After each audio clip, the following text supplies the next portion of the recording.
ہاتھی اور درزی۔ ایک شہر میں ایک درزی کی دکان تھی اور پاس ہی ایک بڑا سا ہاتھی روزانہ پانی پینے کے لیے جایا کرتا تھا۔ درزی روز ہاتھی کو دیکھ کر خوش ہوتا اور کبھی کبھی اسے کچھ کھانے کے لیے بھی دے دیتا۔ ہاتھی بھی خوش ہو کر اپنی سونڈ آگے بڑھاتا اور نرمی سے کھانے کا تحفہ قبول کرتا۔ ایک دن درزی کے دل میں شرارت سوجھی۔ جیسے ہی ہاتھی نے سونڈ آگے بڑھائی، اس نے سوئی چبھو دی۔ ہاتھی حیران رہ گیا اور غصے سے سونڈ پیچھے کھینچ لی۔ درزی قہقہا لگا کر ہنسا، ہاں ہاں، مزہ آیا۔ ہاتھی نے کوئی رد عمل نہ دیا اور چپ چاپ چلا گیا، لیکن اس کی آنکھوں میں ایک خاص چمک تھی، جیسے وہ کچھ زبردست منصوبہ بنا رہا ہو۔ اگلے دن ہاتھی پانی کے تالاب پر گیا، لیکن اس بار صرف پینے کے لیے نہیں بلکہ اسپیشل مشن کے لیے۔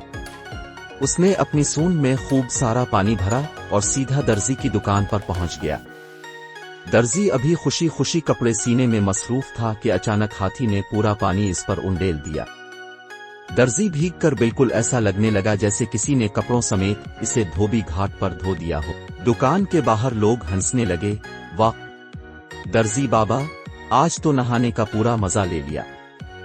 درزی کو اپنی حرکت پر شرمندگی ہوئی۔ اس نے جلدی سے ہاتھ جوڑے اور بولا، معاف کر دو بھائی، آئندہ ایسی شرارت نہیں کروں گا۔